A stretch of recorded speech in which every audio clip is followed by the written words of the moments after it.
good to go? We're good. Awesome. Hello, everybody. Welcome to the Talk to Danielle podcast. I am your host, Danielle C. Baker. Before we get started, be sure to like, follow, and subscribe to whichever channel you're listening or watching from.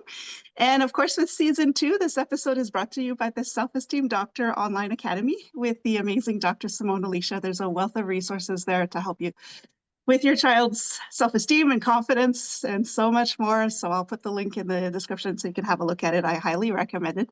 And today I have another amazing guest. I love it. She has a book that just came out, Bless the Meds. And we're going to be talking about that later. But I have the lovely Cristie Vito with us today. And I'm out of breath, but just because we were just kind of being silly before we started recording. And I'm not recovering from it, apparently. So I will put the spotlight on Cristie. Thank you so much for joining me. And can you kind of go over tell us your story, how you got to where you are today? Sure. Thank you so much for having me. So most of my life, I kind of lived a regular, normal life. I had a business. I was an event planner for over a decade.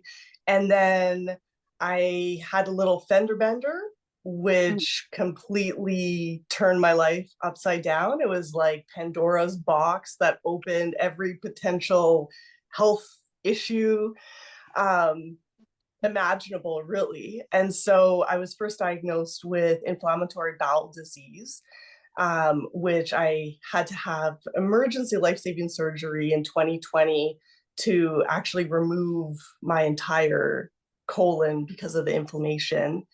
And on top of that, I also have a connective tissue disorder called Ehlers-Danlos syndrome, EDS.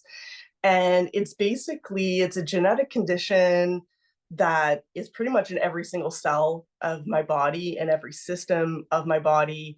If you think of collagen as the glue that kind of holds your body and your muscles and your joints together, EDS is a lot stretchier. And so my muscles and tendons have to work a lot harder just to hold my body up. And then with EDS, there's also something called postural orthostatic tachycardia. So if I go from laying down to standing up too quickly, I'll get dizzy. It's an autonomic nervous system disorder. So everything that most people don't have to think about, like digestion and heat regulation, my body has a hard time regulating. So the last few years it's been about a decade since my health kind of declined and kind of rerouted my destination or where I thought I was going. Yeah, that's a lot. It's That's a lot. And it's always interesting how it's like that one event sometimes, like a big event kind of takes, like you said, the Pandora's box, right? You're like, where did this all come from all of a Exactly. sudden? That's a lot. And we'll go over it a little bit, but it's also how long it must have taken to actually get all of these diagnoses. Those are not easy diagnoses to get in the beginning. So you're struggling on your own and you're kind of going through it. So it is, that's really hard. That's a It's a whole lot. transformation. It's definitely a lot because the Yeah. genetic I've had my entire life, I was born with a dislocated hip. Like I had all kinds of like weird little things growing up that didn't seem to make sense. And then this EDS was like the big piece of the puzzle that put it all together. But I only got my diagnosis like late 30s and like 2019. So I went from getting my POTS, EDS, mast cell at the end of 2019. And then 2020, we all know the world kind of stopped. And that's when my IBD flare started. So then 6 months later, I'm in the ER waiting for emergency surgery. So like your life really can change in a matter of seconds, really. It does, yeah. And we've talked before we got together to record this podcast. We had talked about living with a disability, and because you've gone all through this just before the world shut down, and you had to go through the whole medical process while the world was shut down. You had mentioned, and I thought that was kind of interesting to share as well, that you've already experienced what life could be with a disability through your godson. Could you Right. kind of share that? Yeah. How that would have helped you cope with everything that you Definitely. went through by yourself at that point. Yeah. So my godson was born in 2011, and I was busy doing my event planning, like working 80 hours a week, and there was no indication that anything was going to be wrong with my best friend's pregnancy. It turned out that he was having strokes and seizures in utero. Um, and I we were told that I might not even get to meet him. And so the first year of his life, sadly, was kind of like us waiting for him to pass. And it was my first real, it kind of stopped me in my tracks and kind of was like, how do I deal with this? Like, I'm focusing on weddings and all these pretty things. And like, my God, I might not actually get to meet him. So it, it really changed my entire world and outlook on life and what is actually important. And Mm-hmm. he's just, he just turned 13 years old, and like, he is the happiest, even though he's in a wheelchair, he's nonverbal, he's tube fed, like, he's has visual impairment, but he's the happiest Oh, little soul. And he's taught me so much in terms of just living with complex yeah. health, and you can still find joy in moments, even though, his life doesn't look like everybody else's. Right. Yeah. And it's how you look at things, really. It It's really how, does come down to it. And yeah. I still get shivers when you talk about how you spend that first year just waiting for the inevitable to happen, and then it doesn't happen. And And, 13 years later, and he's still there. And I mean, um, he's still alive. I say this all the time because of the love and dedication and advocacy of his mom. And so watching her advocate for my godson really was vital in terms of like helping me learn to advocate for myself, especially as you said, like, I was in yeah, like October of 2020, there I was not allowed to have visitors. I was like, thank goodness for video chat, but like, essentially I was by myself with conditions that most doctors and nurses honestly aren't familiar with. And so I had to step up, advocate for myself, step in to stop certain treatment protocols. So it's a lot. It's a lot to deal with all at once, like, not just having my yeah. entire colon taken out and now living with a stoma for 2 years. Like, it was life changing, definitely. Yeah, because it's not just having to deal with the physical healing. Your body has to heal from this. You're going through stuff there already, but you have to stay sharp and alert on what's going on around you. So you say, no, this doesn't feel right. So that advocating, because that's really what touched me, was because I see it a lot with parents who have children with Yeah. disabilities or any kind of diagnosis, and they really do feel alone. At some point, you know your child, you know your body, and you know that That, there's something's not right, and being told that it's nothing, it's just a virus, there's just this, it's in your head, it's in a, and you're thinking, no, I know my head. This is my head. exactly. Yeah, so because you've also helped with your godson a little bit when you came I to help it. So how did that prepare you? How did that experience being a kind of care, a caregiver? Yeah. How did that So prepare you for your experience? so my best friend got pregnant, Mhm. and with Nicholas, she couldn't carry him anymore up the stairs in her house, and her husband worked shifts. And so she asked me, and at first I thought she was just like Mhm. joking, but she doesn't really have a big support system in Toronto where she is. And so I went and I lived with them for a year and a half. And, being one of his primary caregivers, like, there was one point he had surgery, he had his tonsils out. And for most kids who eat and, they're told no dairy, no this, but because he can't eat, we had his formula, and he would start aspirating. And so, Oh, like, learning, even though there was a nurse there, like, the nurse, I was more comfortable with him than the nurse was at mhm. that point. So, like, just knowing how to like flip him so that he can get it all out so that he doesn't actually aspirate. Like it's really eye-opening, and you don't really understand it. You Mhm. can see it from a distance and think you understand it, but Yeah. the amount of work that goes into a child with any kind of special needs, but especially when they're 100% dependent, Yeah. it, it's a lot. It is, and it's also the fact that your friend reached out and asked for help, because that's one Yeah, thing that's also really hard to do when you're going through this. You really think you're alone, or yeah, you don't want to bother people with this, or you don't exactly. want people judging you and stuff. So just to ask for that help is so important to And give. I was like, the fact that I was self-employed and was able to kind of work my schedule, because I was still doing events at that point.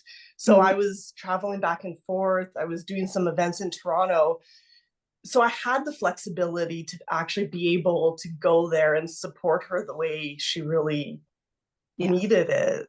And yeah, she's my sister from another Yeah. other parents. We have the same birthday, same year. Like we're very connected, and so she's family. I So thought yeah, that's the best kind of family, it honestly. is. It It is, is the it's chosen ones. your chosen family, Yeah, exactly. I love it. Now yeah. there's a huge mental impact on a psychological impact on having to deal with everything you've gone through. Is there something you'd like to share? Things that we don't think about, that people wouldn't know about, like that impact it has on you mentally, that nobody was really talking about. So I think the biggest thing is it's really isolating to live, especially when you're immunocompromised, and like I have to always be aware. And the funny thing is, like, if you think about, for most people, the first few months of the pandemic when the lockdown went down and everybody had to stay in their house and do social distancing, and the mental impact, like just think of how you felt in those first few months. Like it's isolating, you kind of go stir crazy. um it's not something that is really talked about or understood. And it's funny because my doctor at the point when I was starting to go into my flare, she was saying all my chronic illness patients are dealing really well with the pandemic. It's her like healthy patients that are having this like other mental health crisis that was kind of happening, or is Yeah. still, we're still seeing the effects of that. So yeah, if you have someone that has chronic illness, reach out to them and just, Mhm. they might not, just that connection Yeah. is it means a lot more than most people realize.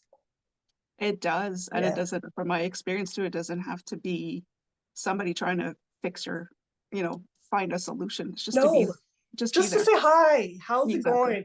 Even if I'm like, today's an off day, I'm not feeling great. But to be able to be honest about that and be like, you Yeah. know what, I'm pushing through, but I'm struggling today. Yeah. And to have that place to like talk to people, it's really important. That's good. That's good to know, because like you say, it can happen overnight. You're It not even, can. all of a sudden your entire world changes and you don't know where to start. So just to know that you're not alone going through that kind of questioning and and self-sabotaging a little bit, because Oh yeah. you're hard on yourself, right? So 100%. yeah. And would you have, from your experiences as well, both with your godson and for Yeah. yourself, is there any kind of message you like to share with parents who really feel like there's nothing more that they can do to help their child? It seems like everybody's telling them there's nothing else they can do, and you're sure that you're not ready to give up. Is there a message you'd like to share with parents? Definitely. I think, especially going through what I did with my best friend in the first year, where we're kind of, the doctors are telling us there's no way he's going to live until his first birthday. And trust your instinct. Like, your child better than anyone else. And like within that first year, my godson had to have brain surgery to put a shunt in. And he didn't have any of the typical like post-op issues, but my best friend was like, no, there's something wrong with him. And after like probably 2 days of doctors saying, no, just stay at home, like it'll pass. She brought him to sick kids, and it turned out that there was an infection in his shunt, and he had to go back in for another brain surgery. And if she hadn't listened to herself and her intuition and knowing her child literally better than anyone, especially nonverbal kids, you know their cues, you know, so trust yourself and try not to give up hope, because miracles happen. Like my godson was never meant to be a teenager. Like that's what all the doctor, he was palliative when he was first born, and he's 13. So like feel what you need to feel in those moments of when it's hard, but don't give up hope. I like that. Yeah, your grandson is a living miracle, basically. He is. Yeah. And I like how you said it. You know your child. You know more than anybody else. So yeah, keep pushing. Trust yourself. We're so used to like, oh well, the doctor said, but the doctors don't always, unfortunately, have all the answers. That's it. Exactly. And bottom line, like it's trial and error sometimes. And you knowing your child, you can help them and say, no, there's something wrong. Can you go, check again, check again. Keep pushing, because and if you don't push and advocate, no one else is. Yeah, exactly. Yeah. I love that message. Is there any advice you wish you would have had sooner that make your life easier? I think the thing, and I don't know if it's a generational thing or so, like growing up, I was always taught like to kind of push your emotions down and don't deal with it, and like don't make anyone uncomfortable with, and I'm an empath and I feel a lot. And so kind of suppressing my emotions for as long as I did, we all have an emotional threshold, and at some point we're going to go over that. And when you are dealing with complex issues like medical trauma or whatever else you might be dealing with that is heavy, you really need to deal and feel your emotions to its fullest. And it's so uncomfortable to do, but feel everything. Take what you learn from that situation and just let go of the rest. Because if you're able to deal with your emotions, you're able to face challenges with way more strength and perseverance than you even think is possible for yourself. But emotions, that was my big dealing. That is huge. Yeah. And you're right. There's a generational thing where we're just told to walk it off, put a smile on your face. Like don't make anyone uncomfortable. That's right. Just put a smile on.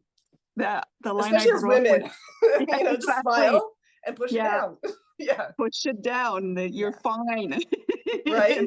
And you're too overly emotional, or like when I grew up with was the show must go on. Oh, like you could feel sorry for yourself all you want, walk it off, move on.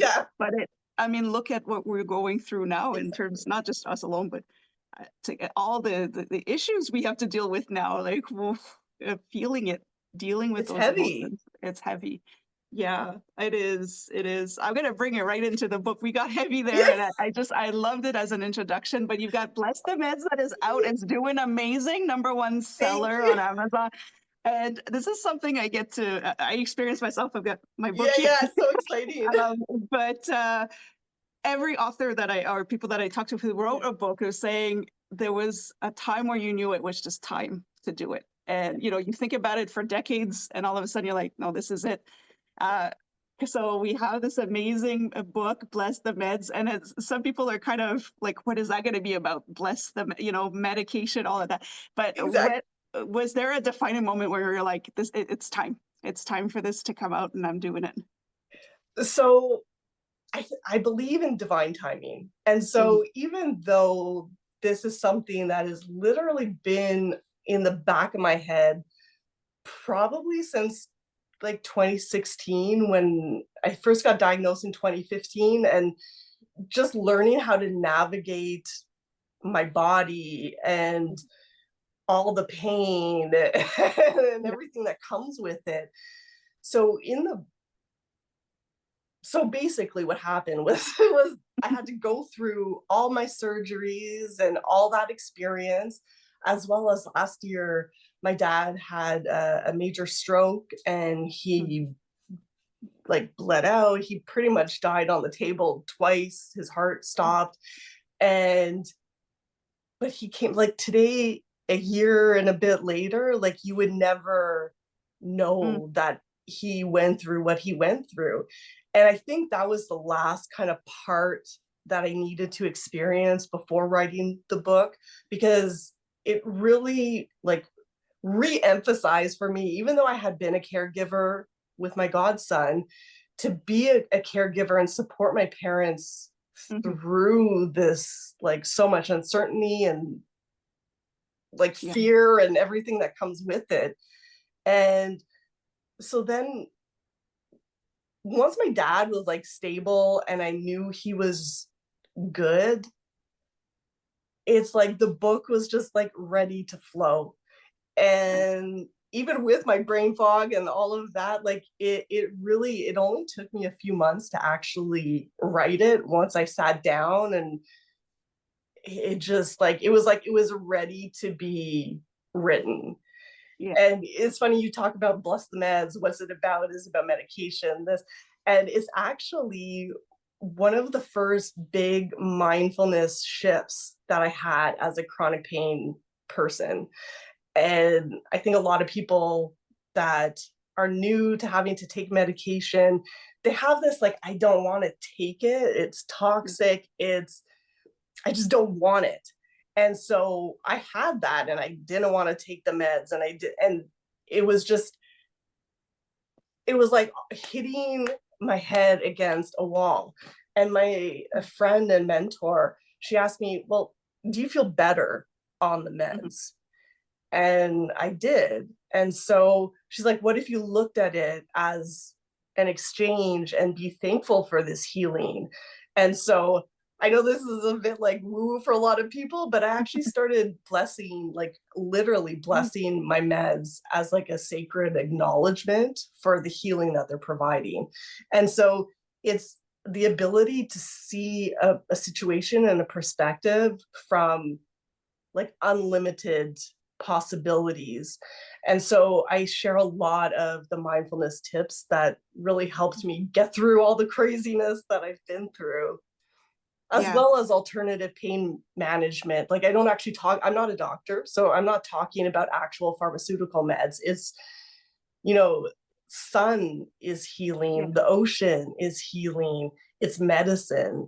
And when we start to change how we talk about medicine, it's also really powerful, and it opens the door to a lot of ways to deal with any challenge, but health and pain. I love how you kind of paint a picture of it, because I had never seen it that way before. But to bless the meds in terms of like saying grace before you eat, if you are aware that what you put in your body can harm you or heal you, and that's why we bless our food before we. Why aren't we blessing our meds? And never kind of that connection to me that just went, oh my God, that makes so much sense. Because we're taking medication and cursing it, and then we ingest it. So what are you giving yourself? So the whole time you're thinking about all the side effects that may not even occur, may not even happen. They have to put it down. But it's just that you're cursing it. It's just like cursing your food. I mean, your Thanksgiving, the American Thanksgiving's coming. Imagine you're cursing your food the entire way, saying that. So of course it's not going to have a good impact. It's changing your relationship to different things. And I told that story to a good friend of mine, and he was like, that needs to be the name of your book, Bless the Meds. And that was in 2016. So that was the first big shift. And I kind of wanted to honor my healing journey in that way, because it really led to me being able to see other things in different perspectives as well. Yeah, no, I think a lot more people need to look at it that way, because it is a thing where people kind of curse Yeah. the modern medicine, That's but true. yet they rely on it, but they'll curse it all the way through. And Exactly. I don't know if it's a generational thing. It could be.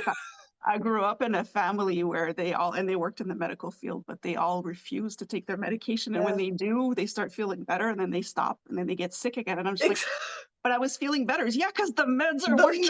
are working. Yeah, I God. know.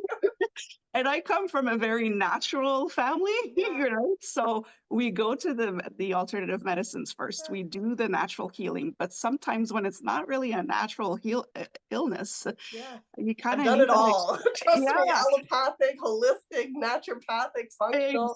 I've done exactly. it all. And so I You can share that. you can find the balance, and I love that. Just bless your meds. It's Yeah. it's healing you. It Yeah. trust that it's going to do what it needs to Exactly. do. Forget what it could do, but on the negative side. So I really honestly, it was so exciting. This is a side note, but when you made the number one, you're sitting there next to Michael J. Fox's book as one of the top sellers, and I was like, That was one of the most surreal moments, I think, of my life. Because I yes, also included his quote as like, I knew I wanted to include quotes in my book because of his yeah, quote. And then to see his, it was just, wow. Like yeah. I was floating.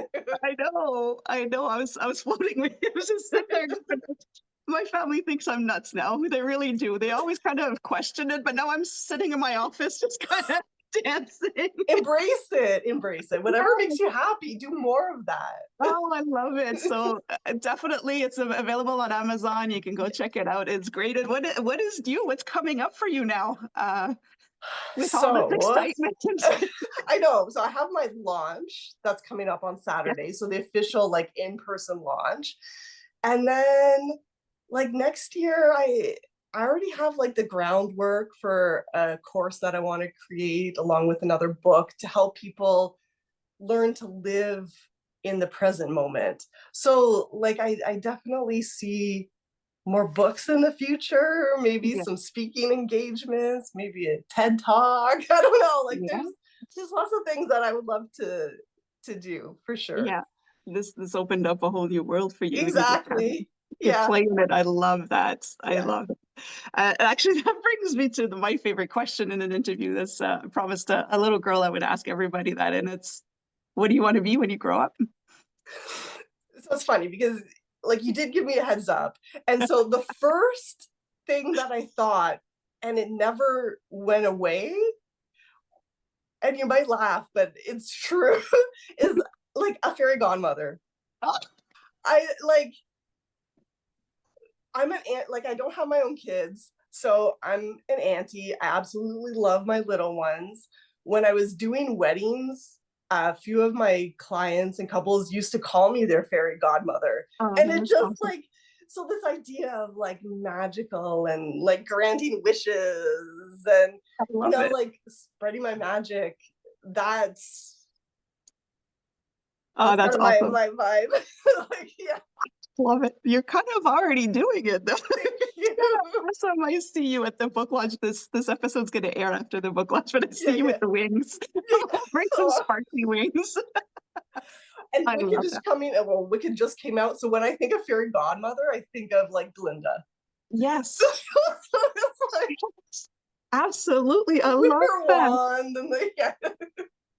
And I just love how you said that, because there's nothing better than being an auntie. I love being a Oh, mother, don't get me wrong, yeah. but there's responsibilities Yeah, yeah. attached to that. That's not fun. I get to have Auntie, all the fun with my little ones. Yeah. there's no, I mean, you got to make sure you don't hurt them, but No, still, no. you're just like, Safety first. you just rattle the cage and hand them back to the Yeah. parents. I love it. Oh, It's the yes, best. It's the we should absolute all, best. we should all be fairy godmothers. Yes. Oh, you're so awesome. Thank you so much. I could talk, like, I mean, I everybody know. that's listening, everybody that's watching, you just, like Cristie has an amazing energy. I could have you on the entire time. But how can people follow you? How can they get in contact with you if they want to learn more? Yeah. So the best way is probably my website, which is cristievito.com. It's CRISTIE VITO.com. because a lot of people like to put an H in my name. So I always just spell it out just in case. So yeah, Cristie Vito on Instagram, Yes, my that's good. website. Yeah, I look forward to connecting. Yeah, and I'll leave the information in the description as well so people can Amazing. have a look at it. And I still sometimes, if I'm on autopilot, still put an H. I'm like searching something. I'm like, why can't I find her? It's the yes, no H. It's Cristie, no H. That's why I always spell it, because I'm like, Yeah. my parents, why did they? I either get the H or the Y at the end, Oh yeah. or a K sometimes. Like, so I always just spell it out There's just in case. there are Yeah. many options there. Yeah. Yeah. No. Thank you so much, Cristie, for coming on. I'm so happy we got to chat a little bit. And the more I talk to you, the more I learned about so many things. Or the way I love, like, you change my perspective on certain things, and I just absolutely love that. And don't forget again, you got to go get the book. Keep it number one. Yes, keep Thank it you. number one. Keep it going. She's gotta let's beat Michael J. Fox. Let's do Oh my that. goodness. Can you Let's, imagine? Oh my can goodness. you imagine, right? Superstar there.